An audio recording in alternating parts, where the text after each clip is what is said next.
संत सदगुरु महाराज के अहेतुकी कृपा से हम लोग यहाँ संतमत सत्संग में उपस्थित हुए हैं।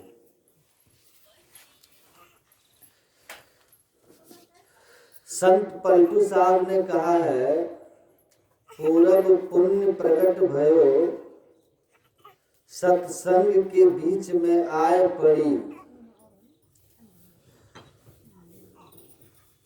आनंद भयो जब संत मिले, वही शुभ दिन वही शुभ घड़ी। सुनिएगा ध्यान से, हल्ला नहीं कीजिएगा बिल्कुल भी। हमारे जन्म जन्मांतर के जब पुण्य प्रकट होते हैं तो हमें संत महापुरुषों के सानिध्य और उनके सद्विचारों को सुनने का अवसर मिलता है। जब ईश्वर की बहुत कृपा होती है तब जाकर कहते हैं, लगन मुहूर्त सब झूठ है, सबे बिगाड़े काम, पलटू शुभ दिन शुभ घड़ी, याद पड़े जब नाम। है ना। संत पलटू साहब कहते हैं, लग्न और मुहूर्त हम लोग देख करके कोई काम करते हैं ना, पंचांग देख करके लगन मुहूर्त तय करते हैं। लेकिन संत पलटू साहब कहते हैं सब झूठ है, ये काम बिगाड़ेंगे आपके, ये काम आपके बनाएंगे नहीं। काम आपका बनेगा कैसे? जीवन का शुभ दिन क्या है, जीवन में शुभ घड़ी क्या है? कहते हैं, याद पड़े जब नाम। जब ईश्वर का स्मरण होता है, जिस क्षण हम परमात्मा को याद करते हैं, वही क्षण वही दिन शुभ घड़ी और शुभ मुहूर्त है। इसलिए हनुमान जी ने कहा था, कह हनुमंत विपत्ति प्रभु सोई, जब तब सुमिरन भजन न होई।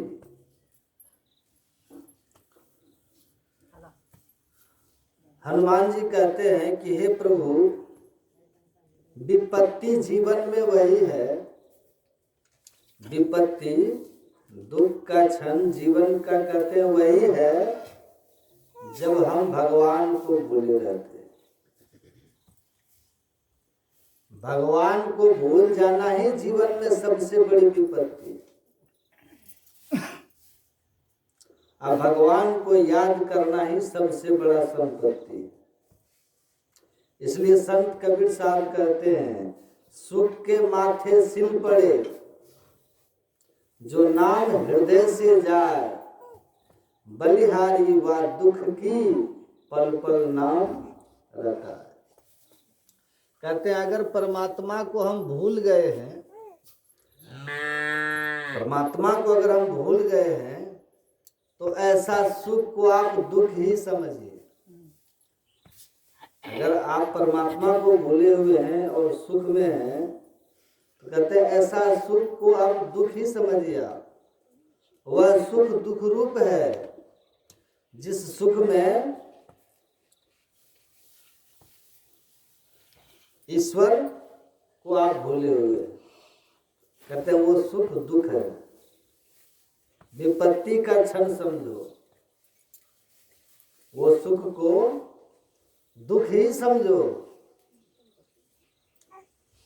जब आप सुख में आप भगवान को भूल जाएं, सदगुरु को भूल जाएं, वही सुख आपके लिए सबसे बड़ा दुख है। अगर दुख है और भगवान का स्मरण हो रहा है, तो वह दुख दुख नहीं। संत कबीर साहब कहते हैं ऐसे सुख को मुझे नहीं चाहिए जो सुख मुझे ईश्वर को विस्मृत करा दे।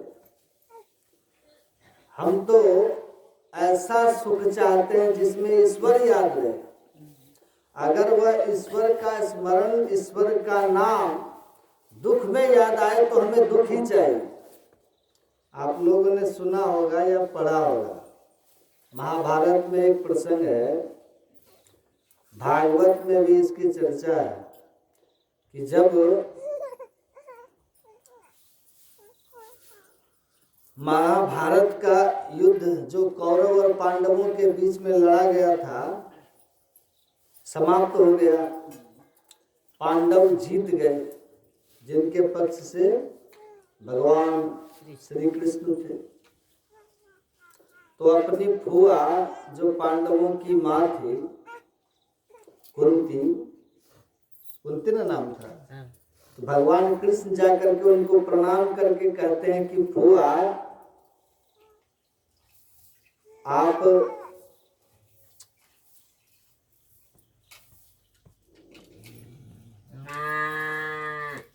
से मैं अब विदा चाहता हूं, क्योंकि आपके बेटों के जीवन से अब सब संकट समाप्त हो गया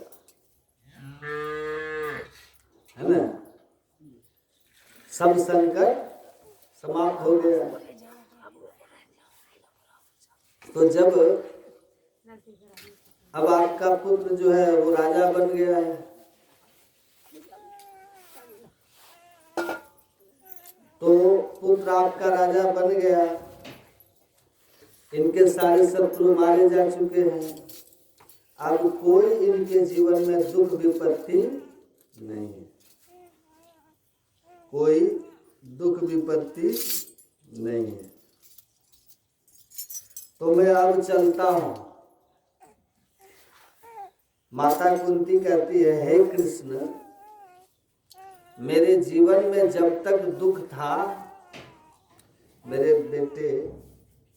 मेरे बेटों के जीवन में जब तक दुर्योधन शकुनी षड्यंत्र रच रहे थे, तो तुम हर पल हमारे साथ में रहते थे। और जब आज हमारे जीवन से ये दुख चला गया, तो तुम हमको छोड़ के जा रहे हो, क्योंकि तुमने कहा कि अब हमारे जीवन में कोई दुख नहीं है, इसलिए मैं चलता हूं फुआ। तो कहा ठीक है, लेकिन जाते जाते एक वरदान देते जाओ।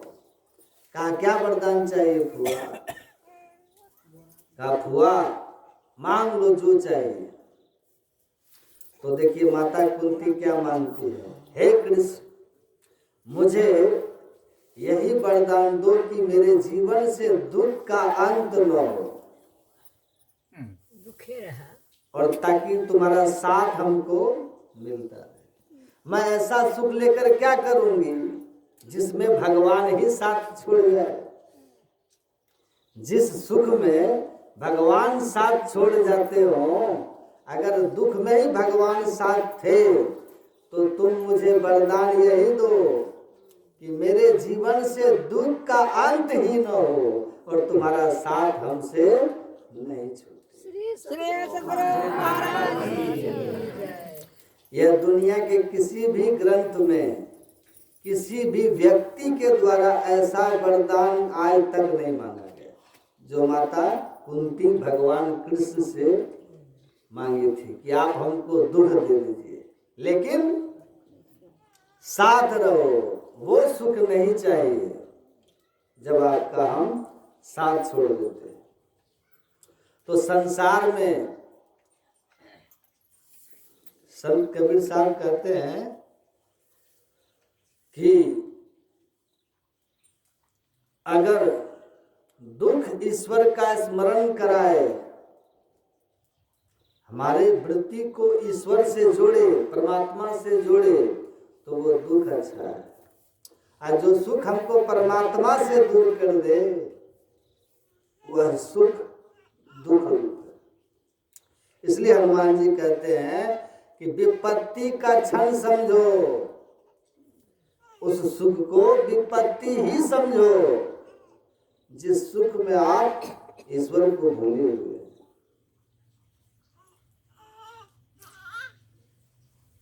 भगवान का, गुरु का स्मरण, गुरु की चर्चा हो, भगवान की चर्चा हो। इसलिए संत कबीर साहब ने कहा, संगत ही जल जाए न चर्चा राम की, दुल्हा बिना बारात कहो किस काम। संत कबीर साहब कहते हैं वो सत्संग, कहते हैं ऐसे लोगों का संग जल जाए, मतलब समाप्त हो जाए। हमारे जीवन में ऐसे लोग कभी ना रहे जिन लोगों का संग से भगवान की चर्चा नहीं हो, जिस संग में ईश्वर की चर्चा नहीं है, वो संग जल जाए, मतलब समाप्त हो जाए। जैसे बारात में, बारात आप लोग जाते हैं ना, और दूल्हा नहीं हो तो उस बारात की किस बात की इज्जत की जाएगी? बारात कहती है कि दूल्हा हो, और दूल्हा ही नहीं तो बारात तो दूल्हा बिना बारात तो हो किस काम की। जिस तरह से बिना दूल्हे की बारात व्यर्थ है, वैसे वो चर्चा ही व्यर्थ है जिस चर्चा में ईश्वर चर्चा न हो, गुरु चर्चा न हो, परमात्मा की चर्चा न हो। इसीलिए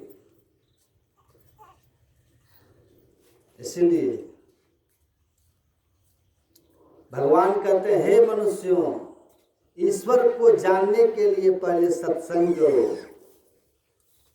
मानस जप करो, मानस ध्यान करो, ज्योति योग करो। इस संसार को जन्म देने वाले कौन हैं? परमात्मा। कहते उसको जानो। मानव जीवन का लक्ष्य यही है, क्योंकि जो ईश्वर को नहीं जानते हैं ना,